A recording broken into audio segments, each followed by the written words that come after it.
we got 7x of our money back. And YouTube continues to, give money. And so that was really great. We're like, cool, let's do this again. We do the second video and the ROAS is like 0.25. And we're like, wait, what the hell happened? It was the exact same audience, similar product, another great video. And one of the learnings was that influencers, especially big influencers, are, like you said, lottery tickets, right? Sometimes they can really hit and land well. Other times they do not.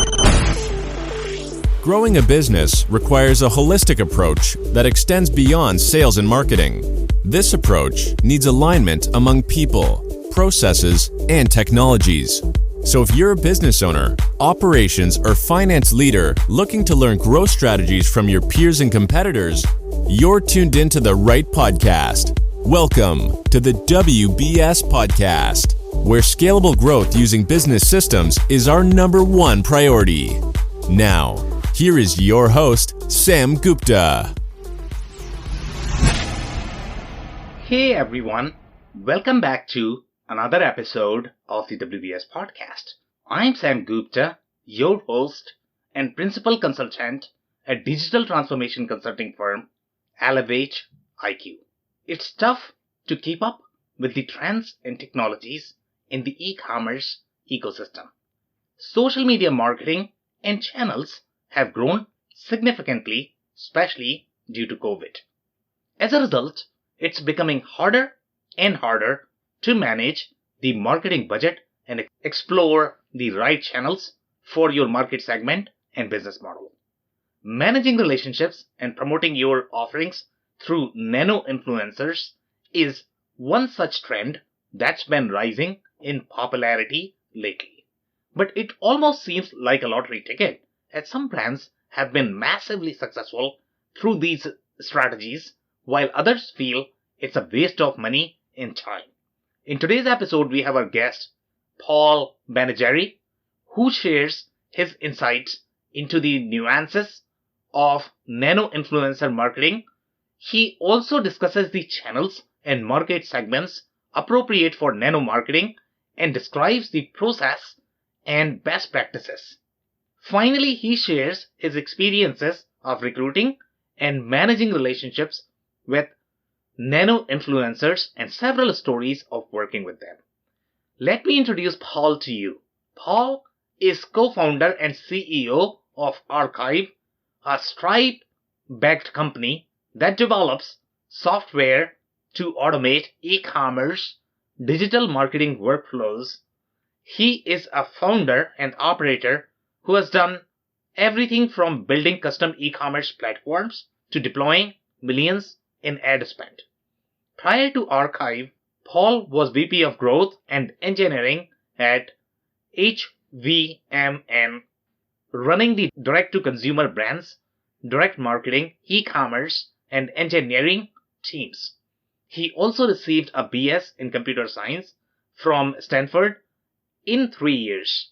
With that, let's get to the conversation. Hey, Paul, welcome to the show. Hey, how's it going, Sam? Excited to be here. Hey, going wonderful, and I'm super excited to have you because the kind of work that you have done in your influencer marketing, that is going to be so exciting for our CFOs and CEOs to learn how they can plan, they can plan the budget.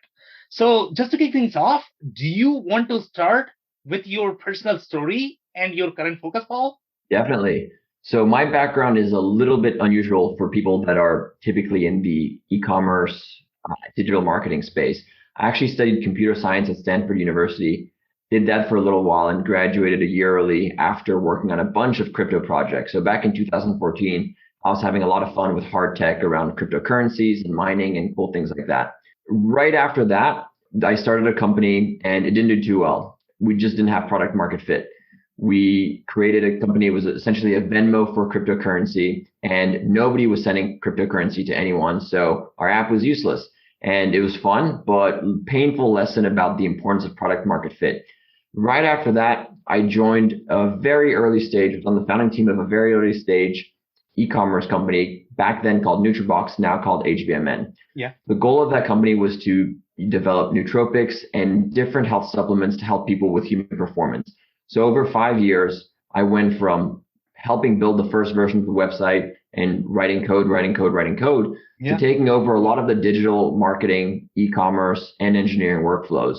So that really was the start of a big transition for me, where I went from just a coder, really a full-on software engineer, to a marketer that has a technical background. And I really think of myself as a lot more of a maybe more well-rounded executive and marketing leaning executive than a typical engineer. But having that background is pretty interesting. So at HVMN, I spent about 5 years building different channels, thinking about e-commerce, CRO, thinking about how to effectively deploy a marketing budget in these days, how to scale your Facebook ads, how to ramp up SEO, how to test influencer marketing. Got a ton of experience there. And we were based on Shopify. We were off Shopify and then moved to Shopify. So we got a lot of experience moving into that ecosystem. As everybody knows, a year and a half ago or so, we were hit with a not so fun, COVID situation, but that was actually really, really good for e-commerce. And so that was the perfect time for us to take some of the cool learnings and techniques and processes that we experimented with and developed that worked really, really well for HVMN and start Archive, which is my company now that focuses on building software to help e-commerce companies automate a lot of the menial, not so fun workflows. So fast forward a year and a couple months, we now have about 35 people full-time at Archive, and we really focus on building software and services to help e-commerce brands like HVMN, the company that had previously started with my friends Jeff and Michael, ramp up their digital marketing and really solve one of the most painful problems for e-commerce companies, and that is demand generation. Once you have cool products, how do you get people to learn about you? How do you sell those products? And what do you do? Yeah, so that's a very interesting background. And I personally feel that every marketer should have a little bit of tech background, especially if they are in the e-commerce space. The marketing is becoming so technical. And if you don't understand that, you are definitely going to struggle with respect to measurement, with respect to creating the effective channels. So thank you so much for that background. So we are going to dig into all of these stories. But we have one more standard question that we ask every single guest that actually come on the show. And that is going to be, Paul, your perspective on business growth. Well, I think the biggest lesson I've seen and I've learned is that you need to have a good product and you need to have good product market fit. Before you really start thinking and experimenting with growth, you need to make sure you have a great product. We had products at HVMN that had traction and product market fit, and it was easy. Working on those products was easy. We launched Facebook ads, we hit our ROAS targets. We launched influencer marketing, crushed it. SEO, things were converting. On the other hand, some of the earlier products that we launched were in a very competitive space, weren't differentiated, a lot of companies bidding for the same keywords. And frankly, the products weren't as differentiated as they needed to be. And so we actually worked so much harder on those things. It was painful. We tried so many agencies, so many techniques, so many hacks on Facebook, and just couldn't get the numbers to work out.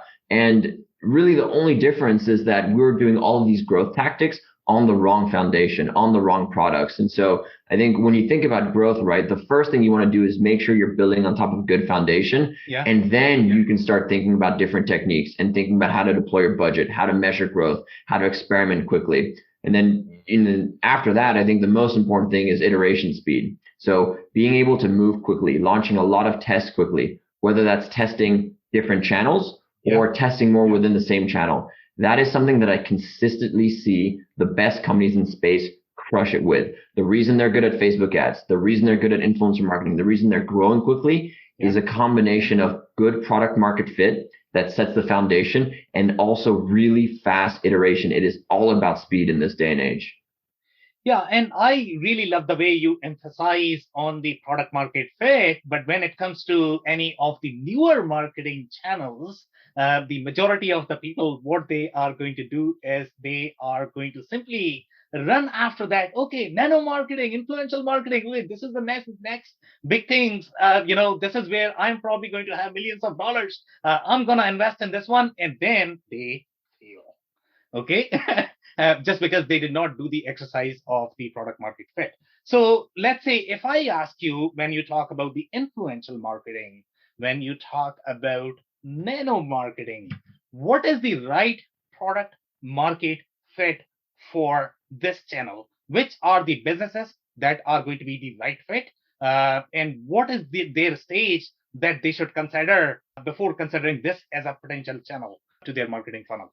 So the first thing to figure out is prove your product market fit. If you're selling if you're selling something, you need to make sure that people are down to buy it, right? And typically, if you're struggling on every channel, then nano influencers or influencer marketing is probably not going to save your product. That said, if you're starting to do well, you're seeing some traction, then you can leverage that channel in a lot of different ways. So influencer marketing is interesting, right? Like, Sam, like what is even influencer marketing, right? Maybe I'm an influencer, you're an influencer, YouTubers are influencers. The cool thing about influencer marketing is that it's very broad. There are many different channels, many different audiences. You can think about YouTube as influencer marketing. You can think about podcasts. You can think about blogs. You can think about store owners in whatever niche. And it works for digital and non-digital products. There's different techniques, but it can really work across the board. And an interesting development in the past 5 to 10 years is that you went from having just these bigger influencers that were specific. So on YouTube, right? Not everyone has a YouTube account. There's a set amount of famous YouTubers that can drive results and business and impact. Now that we have channels like Instagram and YouTube, the number of influencers has grown 100x because there are millions and millions of these smaller, what we call nano influencers that can collectively drive a lot of impact. So if you're selling tires, you can find specifically people that are going to be a perfect fit for you on Instagram that are in your niche. There's so many niches now because there are so many influencers that it's really become a channel that can work for most types of companies. Now, if you have a company where your product is naturally shareable and you see people posting all the time, what's a good example there? Any sort of thing you wear, any sort of thing you experience or taste. Could be a trip, could be some food, could be some jewelry. All of these things that cause natural share or word of mouth type interactions will typically work extremely well in these influencer marketing channels because they just take advantage of that medium, right? You like to share it with your friends. If you're an influencer, you like to share that stuff, and that can work very well. Okay, so just to recap a bit, and unpack a bit, let's say if we were to segment this in 2 different buckets, it's going to be your B2B and B2C. And obviously, in case of your B2B, you are not going to have brands that are selling something that you can wear or taste or experience. And interestingly, so LinkedIn, for example, can be a very, very good influencer platform for B2B, right? So again, because influencer marketing is so broad, there's few limits to which companies can leverage it. Different techniques, different channels within that, but so many people have influence in so many different ways. Yeah. So very interesting. So let's put this thing in perspective. So what I'm going to ask you is, let's say, I don't know, if you have worked on 4 or 5 past deals and you are a very credible guy. I can see that the way you are talking. I mean, you are not going to take on a customer that is not going to give you a good reference, a good customer experience. So you are going to be very selective in terms of the kind of deals you are signing. So the past 4 or 5 projects that you have worked on, which were the really good fit, which were not so good fit, and if they were not so good fit, why they were not so good fit? Can you talk about those stories? Great question, Sam. So a little bit of context about how we operate and we run our business. Okay. Our focus is scaling nano influencer communities. Okay. So we build and scale. So we're not a good fit for earlier stage brands that are going to maybe test the channel. We do a ton of work, build a ton of infrastructure so we can work with 1,000 or 2,000 influencers for one brand. That's a big budget. That's a lot of spend. 2 of the mistakes that we made in the past bringing on customers that were not a fit were early stage companies that were just testing the channel. And it's like when you're testing a channel, you don't want like a super heavyweight infrastructure and everything. You want to move really quick and really light. So you can test Instagram quickly, YouTube quickly, TikTok quickly. And so a lot of those companies that came to us on an earlier stage actually didn't pan out because they just had to spend a little bit more time on messaging, on iteration, on product before they could really think about scaling the channel. Now, the companies where we really, really crush for are going to be direct to consumer, now on Shopify. So we've really focused our software so that we work purely with Shopify companies, a little bit of a trade-off that's helped us grow our business much more quickly and build more software. They have exciting products that people are really, down to try. So a little bit of novelty. And one thing that we really love with our customers, so companies like Four Sigmatic, like Magic Spoon, like HVMN, these companies have a lot of SKUs, and that creates a very nice dynamic with influencers because every time you release a new flavor, every time you release a new form factor or bag or collection, you can re-tap the same influencers you already have relationships with. So it works out really, really well for those companies. So I would say that that's what's been our bread and butter and what really crushes for us. Whether it's a clothing company that is constantly, developing new collections, new drops, new outfits, or a food company that has different flavors, limited edition drops too, those tend to absolutely destroy on influencer marketing channels because there's so much to talk, and it's not just the same influencer talking about the same product again and again, which can still work, but is a little bit tougher to, continue to drive value there. Okay, interesting. So let's talk about the term nano influencer. And when we talk about the influencer marketing, obviously there are a lot of different terms. I have seen like what micro influencer, a mega influencer. I don't know. So what are these terms? How are they defined? And in your mind, what exactly is a nano influencer? I know you have sort of mentioned that, which influencer channels are going to be relevant for which products, but are you going by the number of followers when you define the nano influencer? So define what is a nano influencer?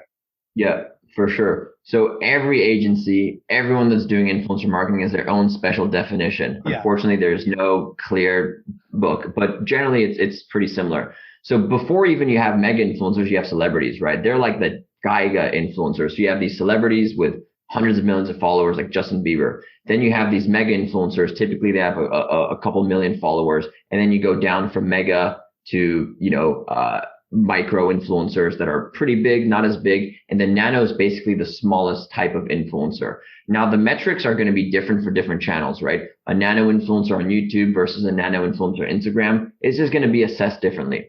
What does a nano influencer mean on Instagram? So to us, there's two factors. Number one, it's their audience size. They're typically a smaller person on Instagram or smaller following on Instagram. They can have between 1,000 followers to maybe 25,000 followers. They can still have really high engagement, and they're super authentic because they're not usually a professional influencer. Their job is not to find brand deals and post content all the time about products.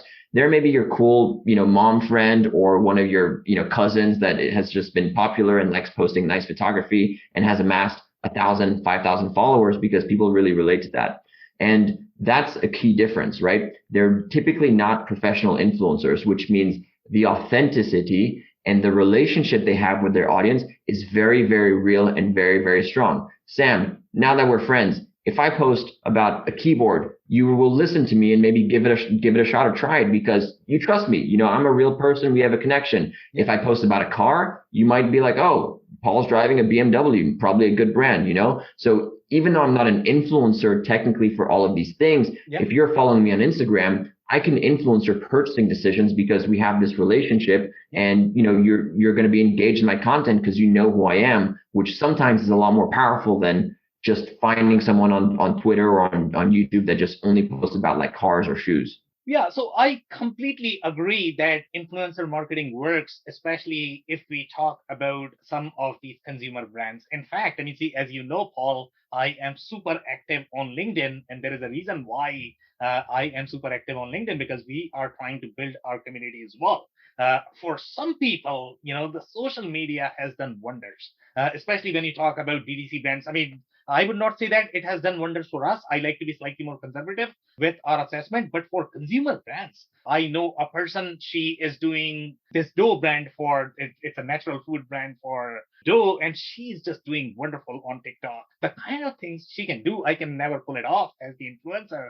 And from my experience, when you are trying to be influencer, you have to be the face of your brand. It cannot be somebody else. When you are trying to promote your own, it has to be the CEO. You cannot hire somebody else and they can be your brand.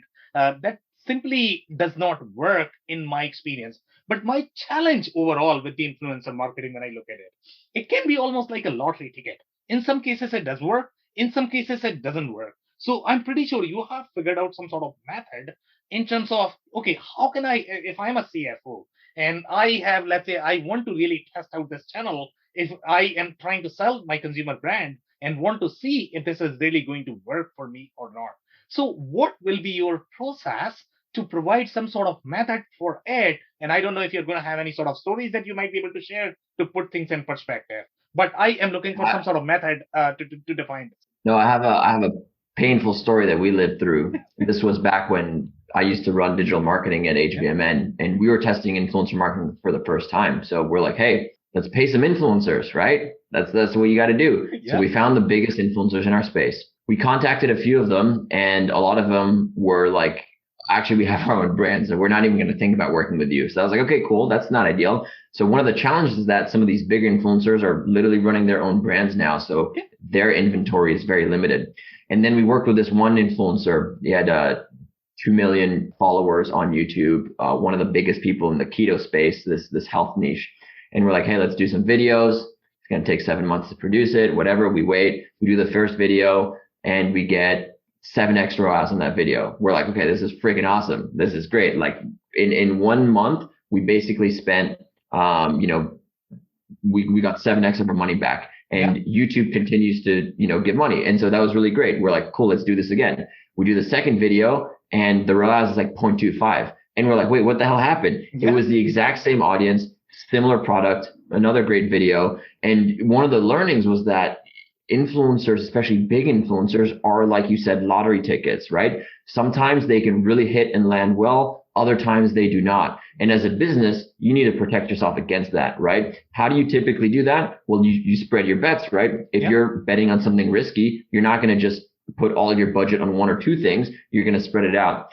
And so what we've found work really well is spreading your bets across nano influencers, these smaller influencers, because if you're doing 5 influencer videos a month or a quarter, if 2 of those go bad, your results are terrible. If you're working with 250 or 1,000 influencers, even if 20% of those suck, you're still going to have, law of averages mean that you're going to have 700 or 800 people that are going to do very, very well. And so that kind of like spreads your performance out and give you really, really good results if you're working with these smaller folks.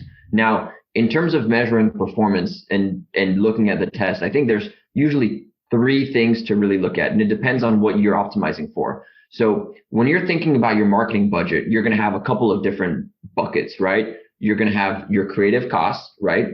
People spend money to just generate creative for all of your marketing campaigns. You're also going to have potentially your brand budget, where you're going to try to tell great stories, try to get brand recall, try to get impressions, and measure CPMs typically.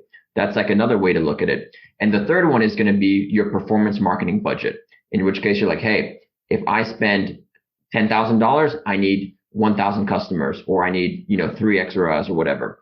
And so what's really important when you're doing this channel is to think about what your goals are and which one you want to test. Because again, if influencer marketing is this thing that's going to give you all 3 of them, and it's very easy for it to maybe not be measured well, and you're like, oh, this was a bust, or this was not a bust. So one example that we did with a company, they wanted to do a performance program. So they're like, hey, we're going to do influencer marketing. We're going to do everything we can to generate some sales. This was a jewelry company that is doing really, really well right now and has massively scaled their program to 3,000 influencers a month now. They were like, we need 3x ROAS on influencers. And so we do this influencer stuff. We give coupon codes, and we track the coupon code performance on the back end. And the ROAS is 1.0. And they're like, hey, we got to cut this program. And we're like, no. Similar to podcasts, not everyone that gets influenced through these influencers is going to use the coupon code. So the right way to measure it is with a post-purchase survey, right? That's typically how you measure a lot of these offline channels. So when we actually run that data through a post-purchase survey, the ROAS for influencer marketing channel was 3x. So you created this halo effect, right? So that's very, very important to think about when you're testing the channel, because they were actually hitting their targets of 3x ROAS, if not more, and they would have pulled the plug because they were looking at the data the wrong way. So again, something to think about, and a story to think about, like hey, influencer marketing is a little bit finicky and hard to attribute, way harder than Facebook, way harder than Google Ads, because people are finding out about your products on their phone. They might not click the influencer link. They might not use the coupon code, but they're still seeing that content and getting influenced to purchase. And so the right way to measure that is with, post-purchase surveys, right? Yeah, so this is very interesting. So number one, my understanding so far, the way businesses might be working, and this is a lot of learning for me personally. I was thinking that they are going to find this one influencer, that they have seen probably on LinkedIn or YouTube or Instagram. They are going to approach them and they are going to ask them, hey, I am trying to create some sort of influence. This is my, marketing message. They are going to work with them. And then finally, they are going to try to actually, get some traction, right? This is how I have seen a lot of different brands working. So obviously, as you can tell, I think this is a bad strategy because you are simply relying on one influencer. And if that does not work out, your marketing budget is gone. And by the way, there is one more point that I would like to highlight here because I actually hang out with a lot of different influencers and they complain a lot, to be honest, because they have spent a lot of time in building their community. And the reason why people are following them is because they have established them as the authority in their space. So they need to be credible when they are promoting anything, right? So they need to be super sensitive. But these customers actually are going to come and you're going to say that, you know what? I am looking for these many likes. I am looking for these many comments. So sometimes it could be harder to work with the influencers. So have you seen any sort of best practices in terms of how to basically get traction from the influencers, how to work with them, how to recruit these many influencers? So again, it really depends on what your goals are, right? Yeah. You got to think about, do you want performance? Do you want content? Do you want impressions? Some influencers might be terrible content creators, but can drive a lot of sales. Okay. You won't be able to reuse their content for Facebook ads because it's going to be not that good, but you're going to get some sales. So again, thinking about your goals. The second thing is it's all about, so two things to think about. Influencers are human. I have this friend who's a swimwear influencer. She has a couple million followers and she gets brand deals for 40K, for a couple months of work, a bunch of stories. She hooks up her friends with free content all the time, more content than her 40K deals, right? Yep. And so that indicates that with these influencers, it's very different than Facebook, which is a pretty fair channel, or Google Ads, where it's like you pay for what you get. You're not going to get ripped off, by Mark or by, the folks over at Google. With influencers, it's very, very different, right? We just talked about one example where you can get like a couple feed posts and stories for $0 or $40,000. And so the amount of wiggle room in that rate is just insane. And so when you think about working with influencers, you have to keep that in mind because you might get ROAS at 20K, but not at 40K. And so you need to make sure every influencer you work with, you're getting a solid price. That's not to say their stuff is not worth it, but you want to make sure you're, getting the homie discount. And so there's two things you can do to do that. First of all is before you even have them talk about your products, right? Let them try them, approach and be like, yo, I just want to send you the products to try them. Do you even like my products, right? Yeah. Sam, if I send you some running shoes and you're like, yo, these don't fit me, like, then that's fine. I'll go give them to someone else and hopefully they like it and it's a better fit. And we'd rather have that person talk about the company, talking about the product because it's going to be authentic. It's going to resonate more. And so if you start off the relationship in a just natural way, just kind of like how you would go talk to a friend or something, that's going to perform a lot better. You're going to build a little bit of that relationship. And when the influencer likes your products, they're going to feel like, wow, like this is actually good value. This is good value for my audience. I'm going to share a really exciting product. So I'm down to do this deal versus having to pre-commit to like all these things before even trying it and being worried that it's going to tarnish your audience. Okay, amazing. So let's talk about the channel influencer fit. I think that's going to be a key factor as well, because now in 2021, we are talking about like hundreds of channels now. And then each of them are going to have, right? And each of them are going to have their own influencers. And sometimes it could be very hard to compare. For example, let's say if I look at my LinkedIn, I may have 20,000 followers. If I look at my TikTok, I may have, let's say, 1 million followers. My LinkedIn may provide maybe out of 20,000, 200 are going to convert. But on this one, maybe I have the million, but even 20 are not going to convert just because the kind of audience you have is completely different. So from your experience, have you seen any specific channels that work slightly better overall with respect to the kind of, product you are promoting? Are there any nuances of the channels? Lots of nuances. So a couple insights, obviously. And the interesting thing is that because the demographics of certain platforms are different, and sometimes influencers actually post different things on different platforms. Maybe an influencer posts really hardcore videos on YouTube, but a little bit more of their lifestyle on Instagram. And so they're going to have a little bit of a broader audience on Instagram compared to YouTube. So even the same influencer that might have the same, number of followers on each or whatever amount, there can still be differences. you have some tools that you can use to break down their data and get a sense, but it's really important with influencer marketing that you approach it with like a test, a test mindset. Every time you work with influencer, the first month is a test because there is no other way to show that they're going to be a good long-term partner than to actually run the experiment and seeing the results, whether it's influencer A versus B versus C, or influencer or channel 1 versus 2 versus 3. You got to test things, and you need to see, because every single product is different. Every single influencer is different. Now, there are some nuances, right? So a couple insights. TikTok is really interesting. We see a lot of brands, they approach us and they're like, hey, we want you to run our program on TikTok. And I'm like, okay, cool. Like, what's your reasoning? What's your logic? It's like, well, we just had a viral video and we got like 1 million sales or something, $1 million in sales, and we just want to do that every day. I'm like, okay, cool. That is very hard to do in a repeated way. Yeah. Does that mean don't do TikTok? No. But does it mean that you can confidently scale your results on TikTok after getting one video that worked really well? Maybe not. Why does that happen? Because TikTok's algorithm is showing content based on viral factors and engagement, right? So even if you have no followers, if you create the best video ever, TikTok is going to detect that and is going to show it to a lot more people. There's this massive like viral factor. Instagram stories, for example, is very different. And man, Sam, you're talking about nuances within channels. We can talk about the nuances between sub channels in Instagram, Reels, stories, feed posts, all that stuff. It really goes forever. Let's talk about Instagram stories, for example, which are very, very, very popular as a stable influencer channel. So with a story, you're typically going to get the same amount of views every time when you post it. A little bit of variance here and there, but stories don't go viral. And so what that means is that if you're doing 100 influencers posting 2 stories a month every month, you're going to get steady, predictable performance, which is very interesting. That's something you might want to invest in compared to, this spiky virality of TikTok, right? Stories and feed posts on Instagram. With stories, you can have swipe up links. They're typically video. The person is talking to the camera. And so that can do a lot of convincing, a lot of selling, and you have a swipe up call to action. So that could drive a lot of purchases.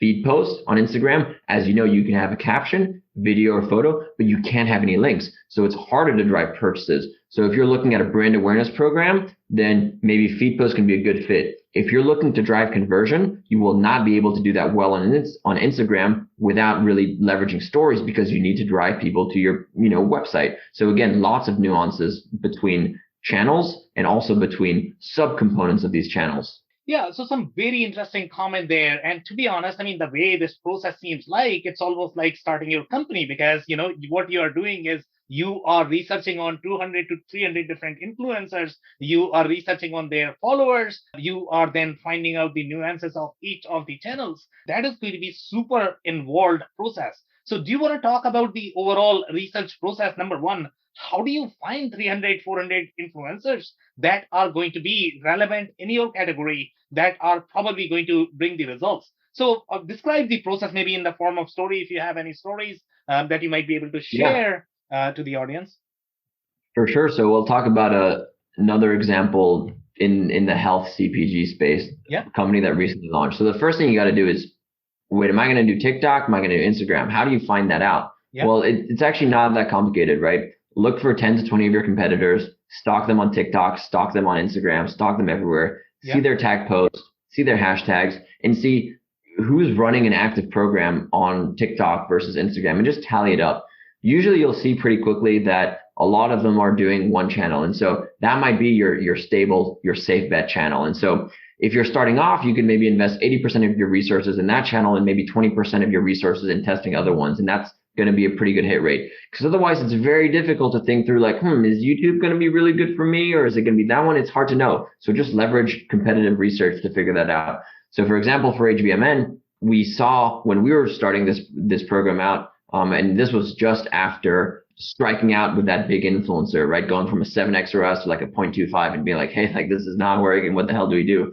We looked at companies in the space and we saw, 2 companies that really inspired us. One of them was MVMT. The other one was Halo Top. And they ran these at scale gifting programs. So instead of paying influencers $100, $1,000, they just mass gifted them cool products. And every month they took the influencers that posted and kept them in the warm relationship and re-gifted them, and cut out the influencers that didn't post. And you do that for 12 months and you send some cool products, some cool packaging, you basically build an army of ambassadors and influencers that can echo boom all of your product launches, all of your marquee events. And so it was really by following the footsteps of some of the leaders in the space and trying to in-house those techniques that we found a really good break on the influencer marketing side. Once you've decided to answer the rest of your question, Sam, how do you find influencers? The easiest way to do it is, again, look for relevant brands, look for competitors, and just steal their influencers. You can just talk to them. Most companies, unless they're really, really large, don't have exclusivity. And so you can start off by working with those influencers. And then a nice little hack, this might be a little bit in the weeds, but a lot of these platforms have algorithms to help you follow relevant people.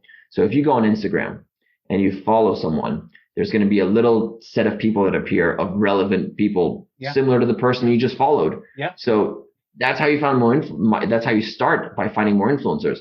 If I follow you, Sam, it's going to show me maybe a couple other podcast hosts, a couple of people in your space, a couple of people you connect with. Yeah. And so I can pretty easily do that, put them in a Google spreadsheet, check them out, and I'll find relevant influencers. You do that with, 20 different people, you'll have a list of 200 to 500 influencers, and you'll be good to go for a little while. Yeah, so this seems like a very involved process overall. So I don't know, is your platform helping more with respect to the influencer relationship management?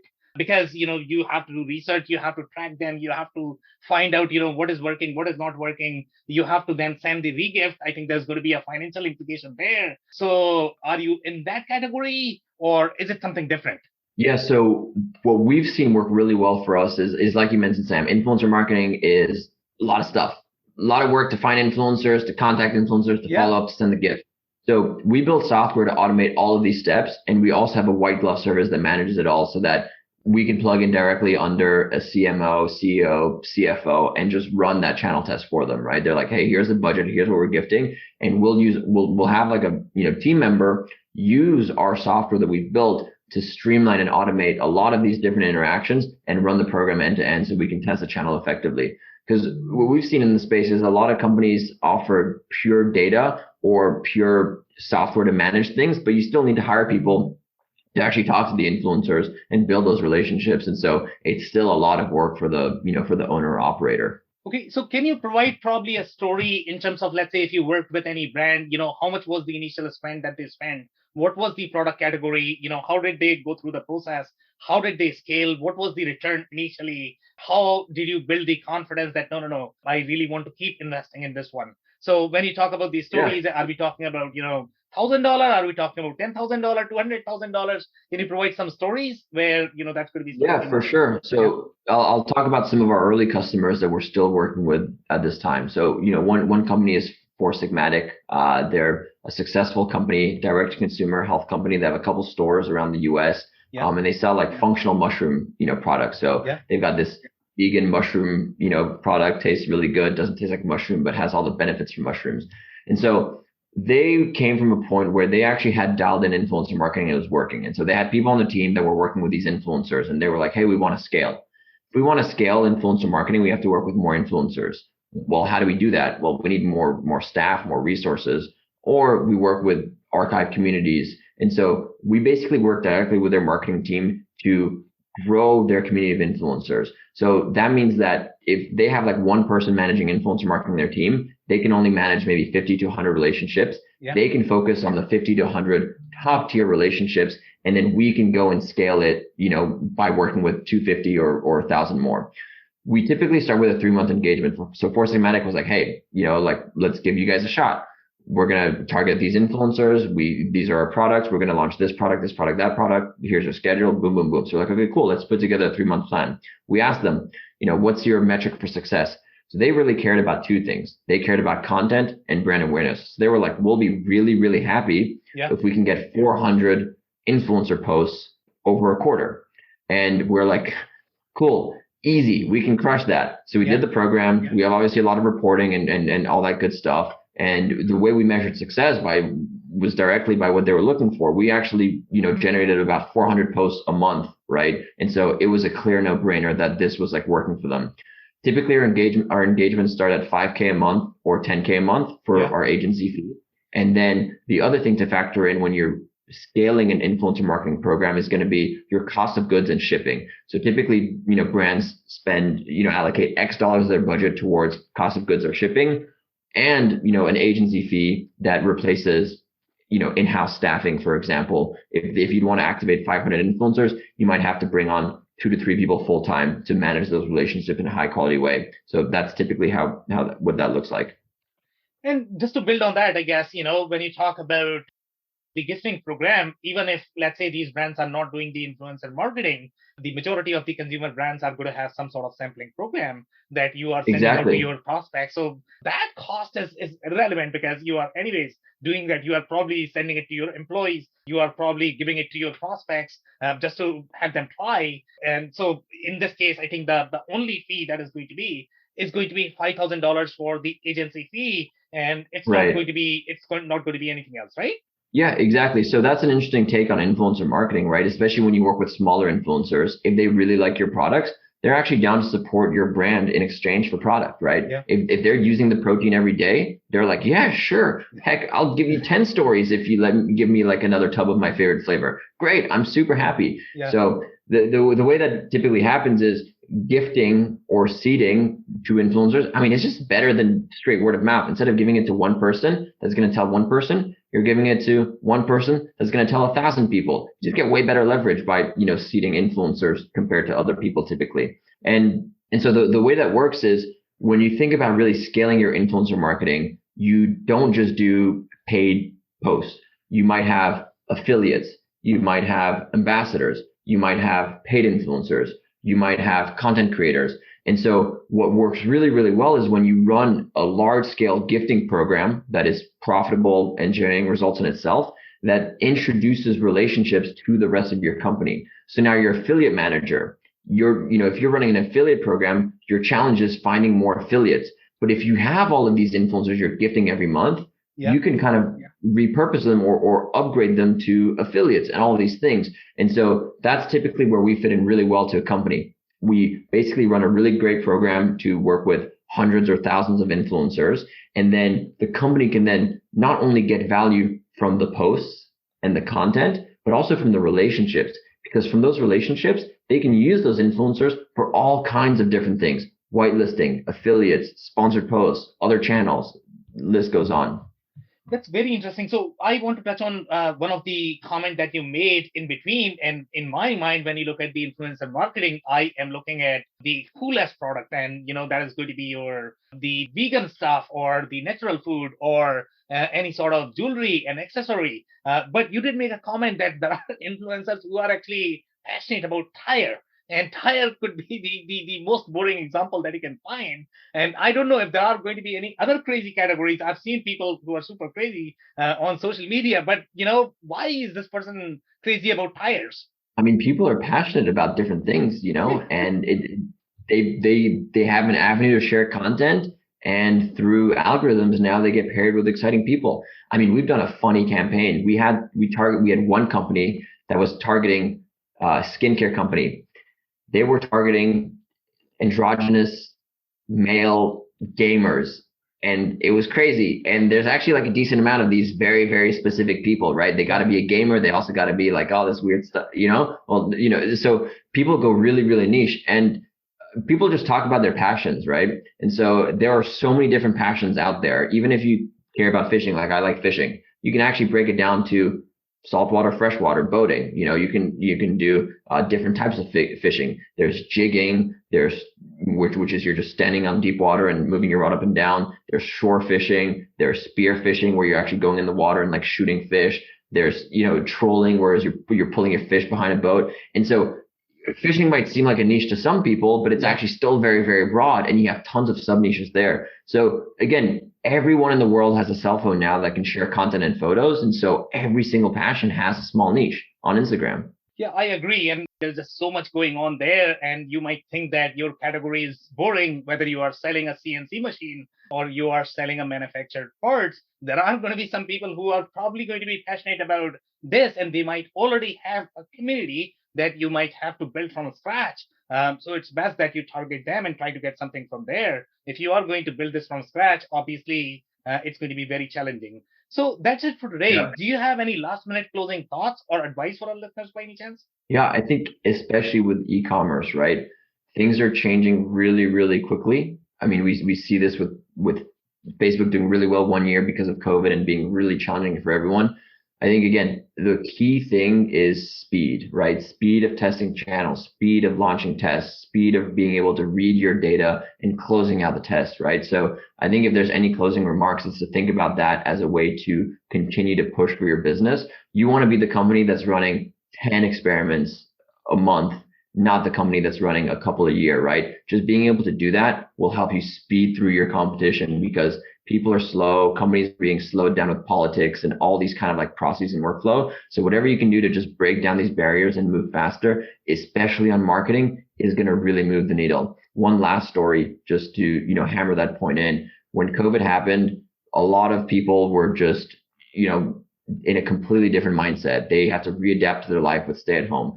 One of my friends has this limited edition company, limited edition soda water company. It's called Ugly Water. Yeah. And the day that COVID happened and lockdown happened, they just ran some ads like get healthy water at home, boom, boom, boom. And they just crushed it.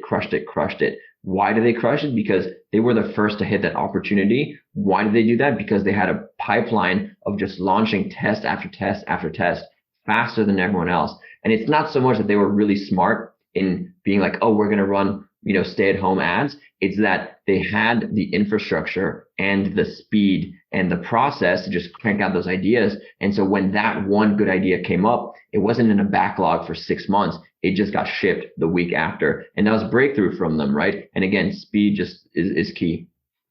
Yeah, I completely agree. In fact, my personal takeaway from this conversation is going to be that influencer marketing is here to stay. People are going to be more involved as we get more social media channels.